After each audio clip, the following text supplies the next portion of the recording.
Can I tell you one of the best-kept secrets in the beauty industry? Cellulite is not a problem you created. It's a problem someone else invented for you and made billions from.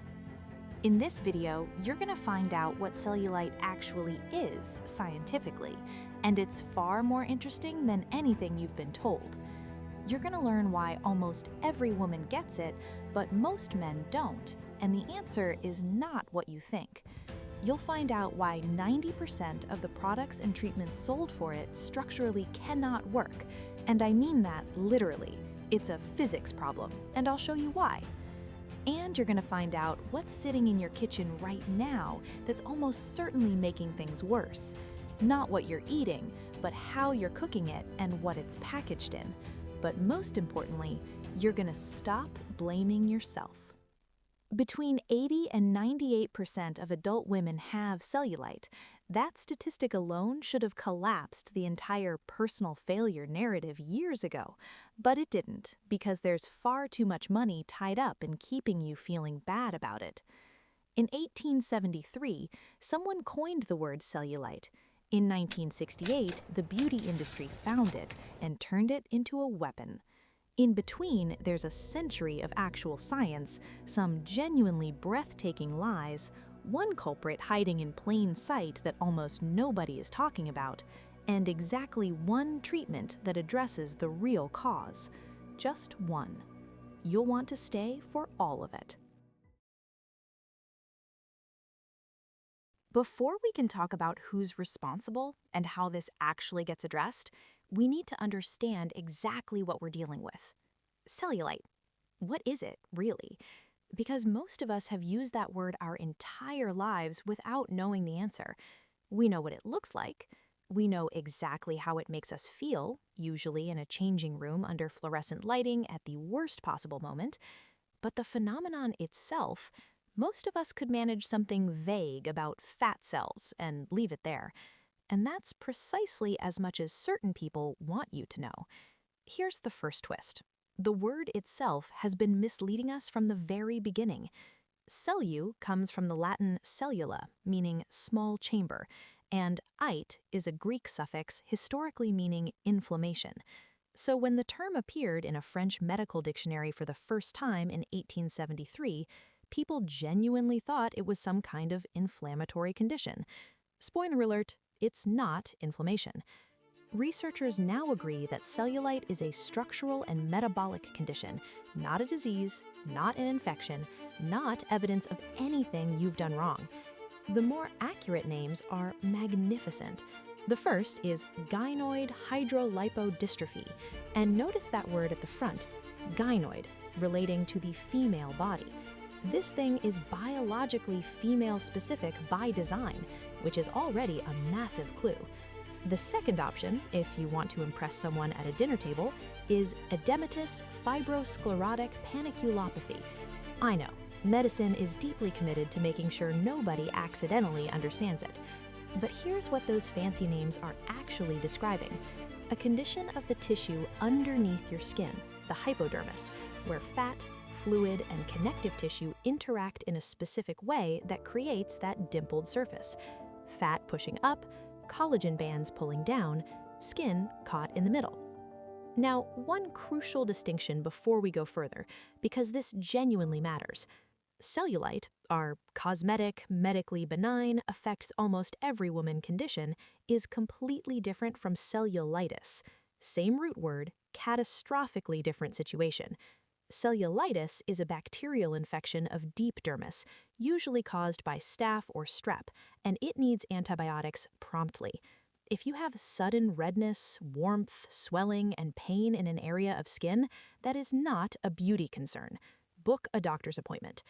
Our cellulite, medically they essentially shrug, completely normal, extraordinarily common, which raises the obvious question. If it's this normal, if it affects nearly every woman on Earth, regardless of weight, fitness level, or lifestyle, why does it exist? Why do women get it so much more than men? and why, despite the creams and the rollers and the dry brushing and the detox teas, does it seem so stubbornly, infuriatingly permanent? The answer starts in 1978 with two researchers and a very inconvenient anatomical discovery. In 1978, two researchers named Nernberger and Mueller published what became known as the anatomical theory. And honestly, it should have been bigger news than it was, because what they found completely reframed the conversation. Here's the thing. Men and women have fundamentally different connective tissue architecture under the skin. Imagine the tissue beneath your skin like a mattress. Inside that mattress, there are little vertical columns called septa made of collagen fibers, and they run from the deep tissue all the way up to the underside of your skin. In women, these septa are arranged vertically, straight up and down, like a honeycomb, which means the fat cells they're containing are sitting in little upright pockets. When those fat cells expand, which they naturally do, especially in areas like the hips, thighs, and glutes, they push upward toward the skin surface. But the septa are anchored. They hold the skin down, so you get fat pushing up, collagen pulling down, and that tug of war creates the dimple. In men, the septa are arranged diagonally in a crisscross pattern. This forms a much tighter, interconnected web. Fat cells that expand get caught in this lattice. They don't have room to bulge toward the surface. Result? Smooth skin, even with significant body fat. This is structural. This is built in. This is not a personal failure. Now, here's where estrogen enters the story, and this is where it gets genuinely fascinating. Estrogen is essentially the architect of this whole system. It stimulates fat cell growth in the hips, glutes, and thighs. It also promotes fluid retention in the tissue, which is called edema. And here's where it becomes a vicious cycle, and I mean that literally. More estrogen leads to more fat deposits. Those fat deposits, combined with retained fluid, start to compress the tiny blood vessels and lymphatic channels in the surrounding tissue. When those channels get compressed, circulation suffers. The tissue starts experiencing something called hypoxia, a lack of oxygen, and hypoxic tissue is stressed tissue. Stressed tissue responds by producing more inflammatory signals, which cause the collagen in those septa to become stiffer and more fibrotic, more rigid, which makes the dimpling more visible. Cellulite essentially causes more cellulite. It's self-perpetuating. And recent research has found something even more interesting. There are stem cells in the tissue called Muse cells. When estrogen activates them, they trigger a whole chain of biochemical events that instruct the collagen-producing cells to create stiffer, more fibrotic collagen, which tightens those septa further, which worsens the appearance. So this isn't laziness. It's not poor diet alone. It's a very sophisticated biological system doing exactly what it was designed to do, just unfortunately in a way that ends up being visible on our skin. Story time. Let's take a step back and do a little history tour, because the story of how cellulite has been understood, misunderstood, and weaponized against women is genuinely worth knowing, and this one is genuinely wild. I want to take you back to a world where cellulite did not exist. Not metaphorically, literally. There was a time within living memory, just a few decades ago, when the word cellulite had never been spoken in an American household, when the dimpled texture of female skin had no name, no category, no moral weight. It was simply skin, the way skin looks, nothing more requiring comment than the color of your eyes. Before cellulite was invented, as Professor Rosella Ghihi of the University of Bologna, arguably the world's leading expert on this history, puts it, cellulite was just female flesh. Think about that sentence for a moment. Just female flesh. And then something happened. For most of recorded human history, the texture of women's bodies was simply not a problem. Dimpled skin was celebrated as a natural and beautiful part of human skin throughout art history up until the mid-20th century.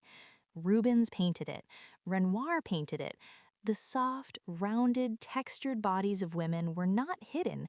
They were hung in galleries, celebrated as ideals of fertility and femininity. Nobody circled them in red ink and called them a flaw.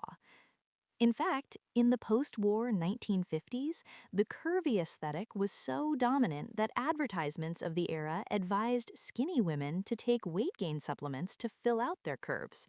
Smooth, flat, taut bodies were not the goal. More body was the goal. And then, slowly, then all at once, everything changed. We already know 1873 is when the term first appears. In 1873, doctors Émile Littré and Charles Philippe Robin included the word cellulite in the 12th edition of the Dictionnaire de Médecine. This was the first known use of the term, according to Professor Guigui. But here's the crucial point. It had absolutely nothing to do with dimpled thighs. It described tissue in a state of infection or inflammation. It was essentially a clinical cousin of cellulitis, a bacterial infection. Nothing aesthetic, nothing cosmetic, nothing female. The word sat in medical textbooks minding its own business for decades. In the 1920s, things started to happen around cellulite. Let's first go through the medical perspective. French researchers Alquier and Paviot start pushing back. This isn't inflammation, they say. It has something to do with water metabolism. They're not totally right, but they're on a better track. By 1929, a researcher named Laguesse identifies 3 stages of progression: edema, then collagenization, where the tissue starts getting that nodular, bumpy texture, and finally sclerosis, where the collagen hardens and starts compressing nerves and vessels. He's essentially describing the same progression we recognize today. The modern history of cellulite was heavily shaped by social and cultural forces that coalesced after World War I.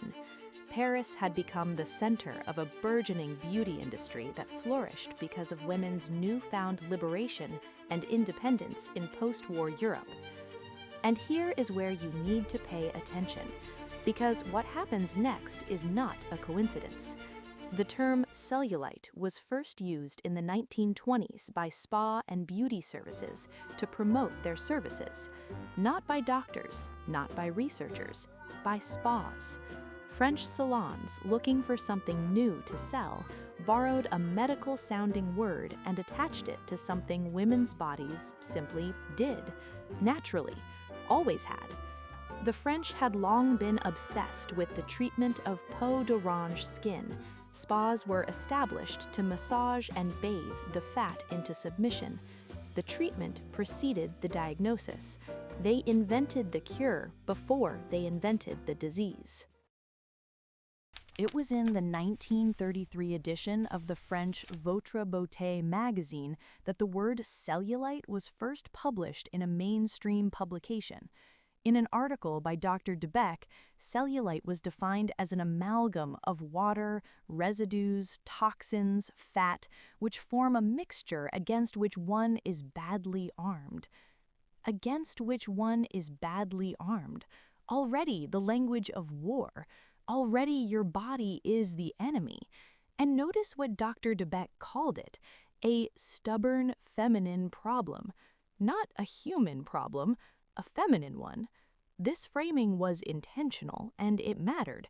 As historian Peter N. Stearns notes, women were being asked to compensate for their new freedoms. Legs, hips, even necks were targeted as problem areas, while spas began to offer myriad treatments to cure them. Women were entering the workforce. They were taking up space. And right on cue, the beauty industry handed them a new thing to worry about, something invisible, internal, technically unreachable, and conveniently permanent. Here's a detail that should stop you in your tracks.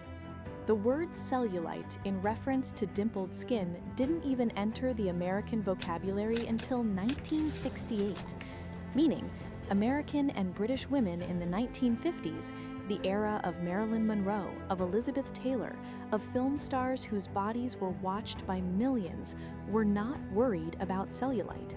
They didn't have a word for it. As early as the 1980s, many celebrated actresses were shown on screen with visible cellulite, and no one considered it ugly. This is not ancient history. This is your mother's generation or your grandmother's. Women who wore swimsuits without shame about a thing they didn't know they were supposed to be ashamed of. In April 1968, Vogue became the first English-language periodical to print the term cellulite, introducing both a new word and a fashionable new way for American women to hate their bodies. The headline, Cellulite, the fat you couldn't lose before, by a then quite unknown French esthetician named Nicole Ronsard. The article described a young woman who feared she had waited too long to get diagnosed with the disease of cellulite, but was thankfully able to get rid of it through exercise, diet, standing correctly, and rubbing herself with a special rolling pin. Standing correctly. She was cured by standing correctly. The word spread through the English-speaking world like wildfire. Vogue described it as, like a swift migrating fish, the word cellulite has suddenly crossed the Atlantic. A fish crossing the Atlantic to tell you your body is wrong. Then it was time to commercialize it. Nicole Ronsard opened a salon on Lexington Avenue in New York. She had a gift for marketing and a perfectly timed product. In 1973, she published a book, Cellulite, Those Lumps, Bumps, and Bulges You Couldn't Lose Before. Ronsard described cellulite as a gel-like substance made up of fat, water, and wastes trapped in lumpy, immovable pockets just beneath the skin. According to her, while normal fat could be lost with diet and exercise, cellulite could not. It required a multi-pronged attack: proper diet, increase of elimination, correct breathing, exercise geared to the trouble spots, massage, and relaxation. None of this was medically accurate. The American Medical Association, AMA, said so immediately.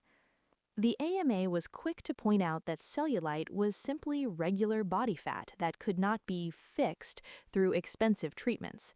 The cellulite industry was completely unaffected by their objections. If anything, the controversy drove more attention to cellulite. Ronsard offered a course of 20 treatments at her salon for $275. Women who couldn't afford that could buy her book for $12.95. Within 2 years, it sold over 200,000 copies in hardcover and 400,000 in paperback. 500,000 people bought a book about a condition that, scientifically, didn't exist as described. And in 1975, People magazine ran a piece headlined, Nicole Ronsard made cellulite a U.S. household word and problem.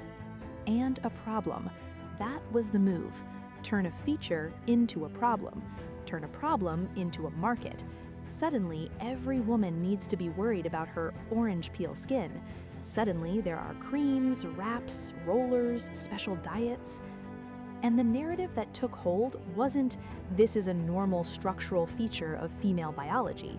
The narrative was, this is a flaw caused by your toxins, your poor choices, your lack of discipline. And here, buy this $50 cream. The misdirection was breathtaking, and it worked beautifully for the industry. Because the causes they pointed to, caffeine, fizzy drinks, toxins, were either things you could feel guilty about or things that had nothing to do with the actual cause. Caffeine, by the way, is now actually used as an ingredient in clinical treatments to temporarily improve circulation, so they managed to blame the medicine while selling you the problem. Here is where it gets politically interesting. American journalist Susan Faludi notes that Western beauty advertisements attempted to portray cellulite as a symptom of women's social progress, that cellulite was caused by being a working, independent woman.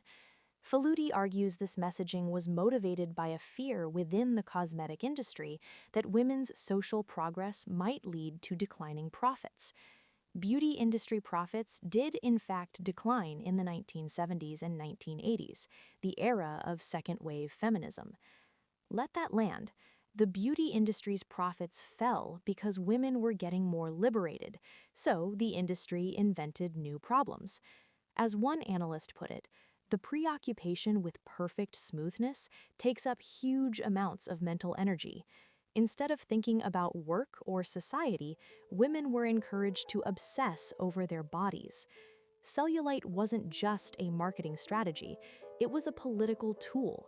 Keep women looking inward at their thighs, their texture, their perceived inadequacy, and they're not looking outward. They're not taking up space, they're not threatening anything. And it worked. It still works. An anti-cellulite industry worth $845 million, forecast to keep growing despite the glaring lack of evidence that most of its products do nothing at all. The Federal Trade Commission has successfully taken legal action against multiple makers of anti-cellulite products based on false or deceptive advertising, named companies in legal proceedings, documented fraud, and still the industry is growing. Because once you've convinced someone their body is a problem, logic doesn't really enter into it. So now you know who created the enemy. In the next section, let's talk about what they've been selling you and what's actually in your kitchen that nobody warned you about. This is the part of the video where I want us to slow down, because this is genuinely underreported. If you've scrolled through enough cellulite content, you've heard the usual suspects: sugar, processed food, sedentary lifestyle, smoking. These are all real factors, and we'll come back to them, but there are some deeper culprits that almost never get mentioned in the same conversation. The first is something called endocrine disrupting chemicals, or EDCs, and specifically a category known as xenoestrogens. Xenoestrogens are synthetic compounds that mimic estrogen in the body. They bind to estrogen receptors in your fat cells and trigger the same response as actual estrogen: fat cell growth, inflammation, tissue disruption. Your body can't tell the difference between them and the real thing, and the sources are things most of us interact with every single day. Bisphenols, BPA, and its replacement, BPS, introduced as the safe alternative but turning out to be similarly problematic, are found in the resin linings inside aluminum cans, energy drinks, tinned tomatoes, canned olive oil. If you're eating a largely whole food diet but regularly drinking canned drinks, you're getting a daily dose of these compounds regardless. PFAS, nicknamed forever chemicals because they genuinely don't break down, coat non-stick pans, some air fryers, some rice cookers. They accumulate in body tissue over time. And then there are micro and nanoplastics, which are now being found in virtually every tissue in the human body: lungs, blood, placentas. They come from plastic packaging, plastic bottles, and especially from heating food in plastic. A sous vide bag at 100 degrees Celsius, you're cooking your food in a solution of leaching plastics. A roasting bag at 250 degrees Celsius, even more so. Now, I want to be really clear here. I'm not claiming these chemicals cause cellulite in a simple, direct, proven way. The specific causality is still being established.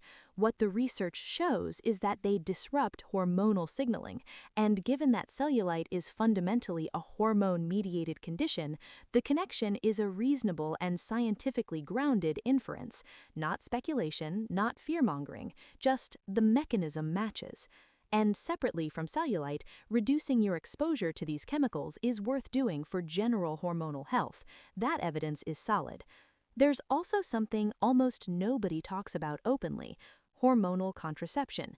The pill, the patch, and hormonal injections all introduce exogenous estrogen into the system. For many women, this is entirely the right choice for contraception, for managing conditions like endometriosis or PCOS, for 100 valid reasons. But the biological reality is worth understanding. More circulating estrogen means more stimulation of those adipocytes in typical female fat deposits. It accelerates the same loop we described earlier. This doesn't mean hormonal contraception is something to avoid. It means it's something worth discussing honestly with your doctor, rather than being a factor that never gets brought into the conversation at all. Given all of this, the structure, hormones, the environmental factors, what actually moves the needle? Let's sort it honestly into tiers. Tier 1. Feels good, limited structural impact. Dry brushing, lymphatic drainage massage, cupping, silicone rolling, these can improve circulation temporarily and reduce the appearance of fluid retention. In the short term, they feel nice. They're genuinely relaxing, but they cannot restructure the connective tissue causing the dimpling. They're addressing a symptom, not a source. Topical caffeine creams, same story. There's real evidence that caffeine can temporarily constrict blood vessels and make skin look tighter for a few hours, the key word being temporary. Caffeine molecules are also too large to penetrate to the depth where the real action is happening. This doesn't make these things useless. They can absolutely be part of a broader self-care routine. Just don't let anyone charge you 3 figures for a cream promising structural results. Tier 2. Working at a metabolic level. Radiofrequency, ultrasound cavitation, and infrared light technologies work by heating tissue, stimulating collagen remodeling, and encouraging fat cell metabolism. These require professional equipment and a course of treatments, but they have genuine clinical evidence behind them. Devices that combine these, like VelaShape, can produce visible improvement in skin texture and firmness over time, not dramatic transformation, improvement. Tier 3. The only thing addressing the actual cause. Remember those vertical septa, the fibrous bands pulling the skin downward?